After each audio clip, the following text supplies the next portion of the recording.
Happy Wednesday. Welcome to day 3. Today we will reread Animal Disguises on pages 4 and 5 in the text for close reading.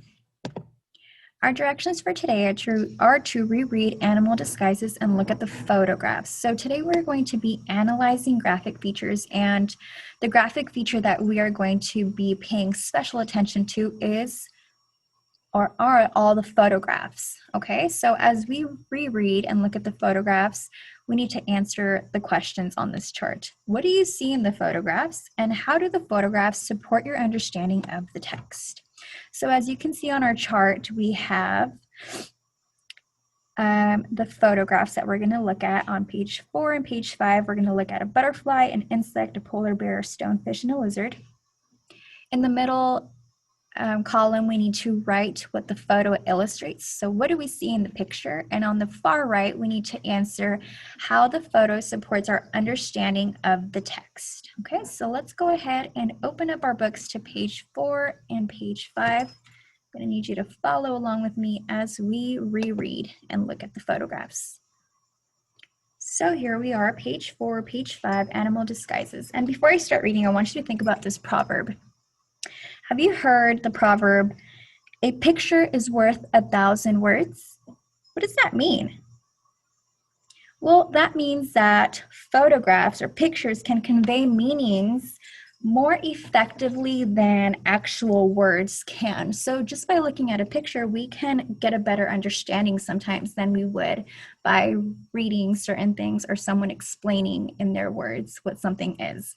Okay, so as we go ahead and read and look at the photographs, I want you to keep that proverb in mind. And here we go, Animal Disguises. All animals have special features that help them stay alive or survive. Sometimes the way they act or behave gives them an advantage. They also have physical features that improve their chances of survival.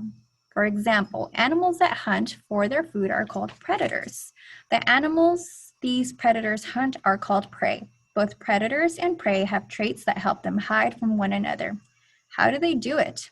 Many animals have skin or fur that blends into their environment. Their body color matches the colors around them. For example, a green grasshopper can remain unseen in tall green grass. This ability to blend into one's surroundings is called camouflage. The word camouflage means disguise in French. Camouflage is an adaptation, a trait animals are born with that aids in their survival. Camouflage can help prey hide from predators. It can also help a predator remain undetected to sneak up on its prey. And then here I have a picture, and the caption says, "The leaf butterfly relies on camouflage to survive." So at the end of paragraph 3, I see a photo of a leaf butterfly. This is a helpful photograph because it gives me a visual image of camouflage. I haven't seen one of these leaf butterflies in real life. Or maybe I have. I just didn't realize it because it was camouflaged.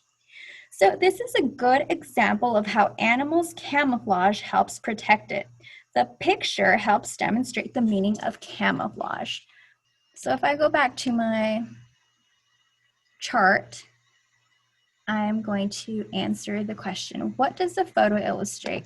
Well, it shows me or illustrates butterflies can have camouflage that make them look like leaves. That's what I saw, a butterfly that looks like a leaf. How does the photo support my understanding of the text? Well, in paragraph 3, it talked about camouflage, and then the picture shows me a butterfly camouflaging. So the photo shows an example of how an insect uses its colors and patterns to protect themselves from predators, how it camouflages in order to protect themselves. Now let's go back and look at insect on page 5. Okay, here's the insect, and this section is called Camouflage Q&A. Is it a twig? Nope, it's a walking stick. They are insects that live in forests and grasslands on branches and twigs. They keep safe by blending in. Predators, such as birds and small reptiles, have a hard time spotting walking sticks. So let's look at the photograph. Here I see an insect, the walking stick, that looks like the twig, like the twigs and branches that it walks on. So that's what I see in this photograph. Now, how does it help me understand the text? Well, in the text, it's talking about how its physical shape and size helps it blend in. And this is just another great example of camouflage. So I'm also going to go ahead and write it into my chart. So what does the photo illustrate?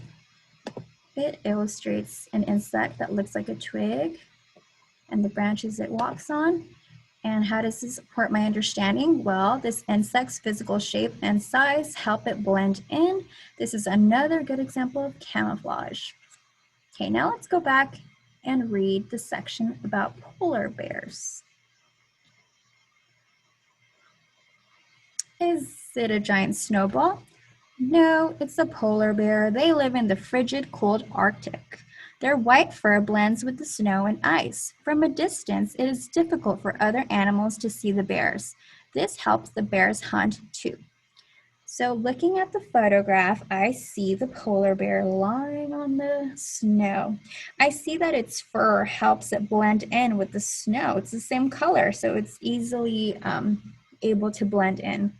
According to the text, a polar bear's fur helps it hunt, right?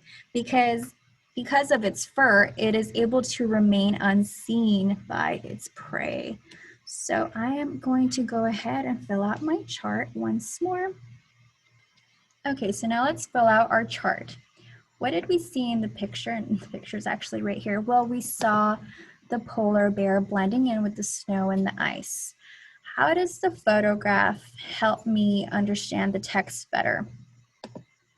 Well, the text talked about how the bear camouflaging helps it hunt, right? So looking at the picture, I can see how the prey might not be able to spot the bear. So that's why I wrote polar bear's white fur helps them blend and hide when they are hunting. Therefore, camouflage helps predators not be seen by their prey. So this really goes in, the picture really shows me what the text meant. Okay, so now it is your turn. You will go back to the book and read the section about stonefish and lizards. You will write, what do you see in the photographs? And then you will write how the photos support your understanding of the text. Once you are done, you can go to the next slide to do some art.